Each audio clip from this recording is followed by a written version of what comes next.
pokok utamanya itu kita bisa berbicara atau berkomunikasi. Setelah itu mungkin ada keberanian tersendiri untuk berbicara, maka dia harus menggunakan ibaratnya kayak HT. Iya benar. Kan? Sebenarnya kalau kita pada syarat sebenarnya untuk masuk ke radio antar penduduk Indonesia. Benar. Tidak dipersulit atau tidak ada syarat-syarat tertentu.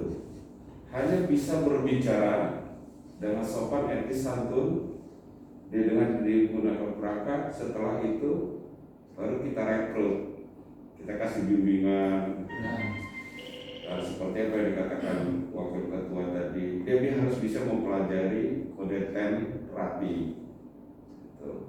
Setelah dia udah bisa memahami, kalau memantau dia bisa masih belum juga mampu untuk membuat 1028 atau proposal, kita anggap dia sebagai calon anggota baik Prabowo. Itu kan, jadi gampang sebenarnya gerakin. Jadi harapan saya sih, ya artinya jangan hanya di lokal Kota Agung, karena lokal Kota Agung ini mencakup berapa kecamatan ya? 8 kecamatan. Jadi yang berfungsi sekarang ini bisa dikatakan hanya di kecamatan Kota Agung, Kota Agung Barat, Pusat, Kota Agung Barat, Kota Agung Timur, dan juga Pematang Sawah lokal 3. Nah, jadi maksud himbauan saya artinya karena kita sudah mempunyai RPU Radio Pancar Ulang, dengan menggunakan perangkat HT itu bisa menjangkau rekan-rekan kita ataupun masyarakat di daerah seberang. Sebenarnya daerah seberang sendiri sudah mengadakan pengadaan untuk HT. Benar. Cuma mereka kan masih butuh bimbingan, kalau kata berkomunikasi. Mereka belum mempunyai frekuensi khusus, masih di mana tempat mereka share aja di frekuensinya. Nah, itu. Jadi untuk kedepannya, insya Allah RPU, kalau anggota rapi tetap semangat, insya Allah kita akan buatkan link lagi untuk daerah-daerah terpencil supaya masyarakat ataupun di daerah seberang lebih bisa menjangkau dan bisa berkomunikasi lewat HT ataupun radio. Itu harapan saya. Jadi Bang Lamondo ini mempunyai harapan yang besar lagi ya, bagaimana lebih semangat lagi, apalagi kita ini kan di Kabupaten Tanggamus lebih banyak lagi pulau-pulau ya, sehingga yang di seberang laut juga bisa mengetahui Bang ya, kemudian bagaimana caranya perkembangan radio rapi ini akan lebih berkembang lagi. Kalau untuk Pak Sekjen sendiri ya Pak ya, dalam perkembangan rapi ini Pak, yang sudah kita hadapi udah hampir beberapa bulan ini ya, pesat sekali gitu ya untuk perkembangan rapi ini.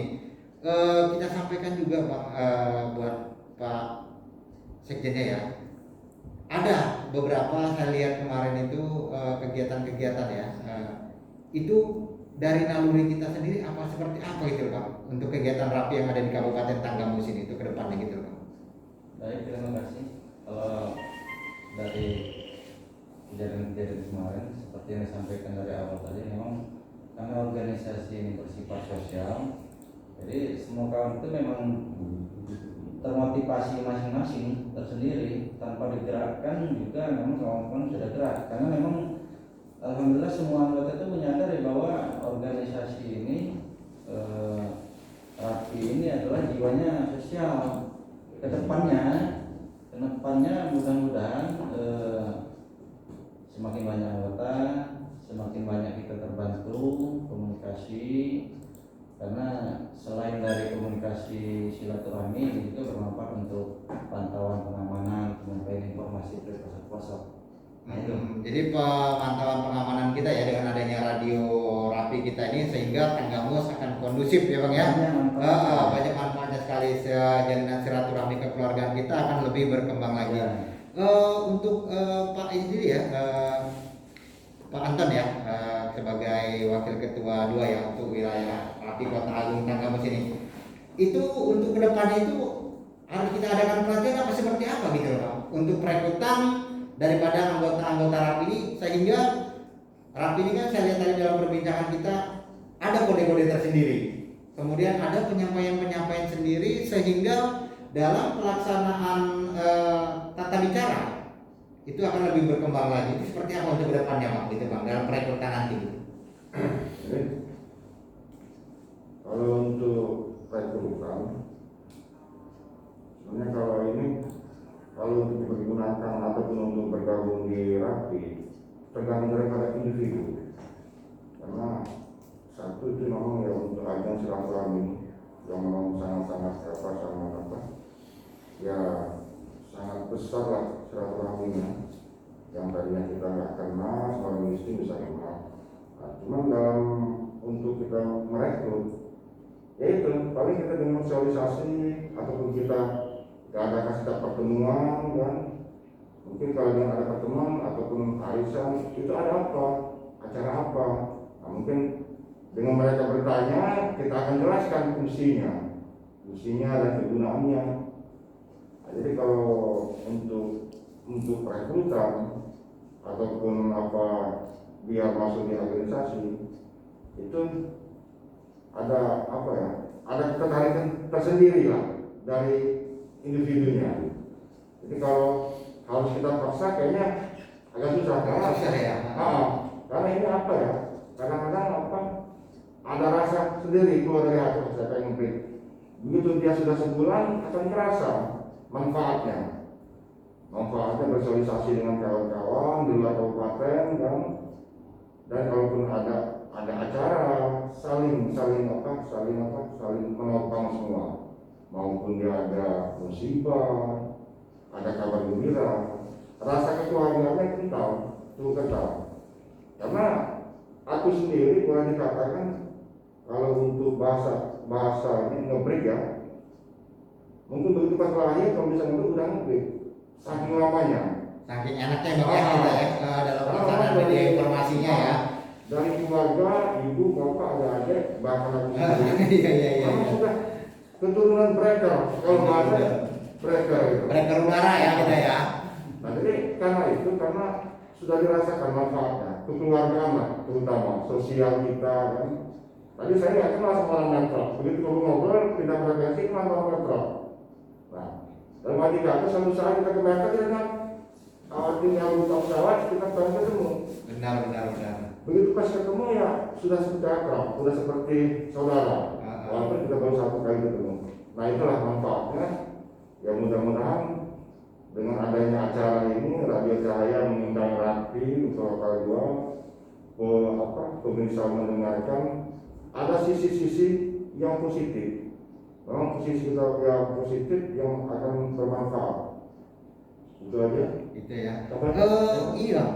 Sekarang ini kan kita lihat ini kan kita lagi kena wabah pandemi COVID-19 ya, atau disebut COVID-19 ya, yang sedang melanda kita di Kabupaten Tanggamus ini. Kemudian kemarin kita juga ada himbauan juga ya dari pemerintah ya kan, untuk segi pembelajaran lah. Ini kalau kita lihat tadi seperti yang disampaikan sama Pak Sekjen tadi, kemudian sama Pak Wakil Ketua, peran Rapi ini kan kalau bisa sampai ke depan ini, sampai dengan virus ini akan hilang di Kabupaten Tanggamus. Himbauan kita kepada pemerintah sendiri Kabupaten Tanggamus, khususnya pendidikan itu seperti apa Pak Sekjen? Apa kita jalinan silaturahmi kekeluargaan, suruh pergunakan HT, apa seperti apa ini untuk kedepannya kita ini? Kita lihat kan HT ini kalau untuk pembelajaran itu sangat baik sekali gitu loh ya. Kalau bisa di Rapi ini ya kita ada jalinan kerja sama-sama Dinas Pendidikan. Radio Cahaya 87,9 juga sebenarnya siap untuk membantu Dewan Guru untuk siaran. Jadi para siswa juga bisa mendengarkan gitu loh Bang ya, radio kita ini. Kalau untuk Rapi tersendiri kita jalinan untuk ke Dinas Pendidikannya seperti apa? Jadi biar pelajar-pelajar ini kan kalau bisa seperti yang disampaikan tadi kepada Pak Sekjen tadi, biar bisa menggunakan HT. Oh ya, terima kasih. Karena kalau seandainya kita melihat dari situasi COVID ini sekarang, jadi memang terasa, sangat terasa. Tapi dengan adanya rapi atau berkomunikasi ini juga, kami juga bisa merasakan bahwa bisa, artinya tanpa harus keluar rumah, ngobrol di depan pesawat atau HT itu bisa terhibur, jadi bisa betah. Jadi bisa kehibur kita di rumah ya dengan adanya rapi ini ya, manfaatnya ya bisa rasakan. Ya. Dengan adanya COVID. Dan untuk kalau seandainya kita mau sistem untuk pendidikan dalam arti kata tanpa harus menggunakan Android untuk bagi siswa, kalau dalam hal ini pada prinsipnya lapis ya. Kalau memang dinas pendidikan artinya ingin merekrut. Kenapa? Kalau hanya seputaran dalam arti kata untuk menjangkau, kalau mungkin kalau di seluruh wilayah di Kabupaten Tegalus mungkin keadaan RPU kita mungkin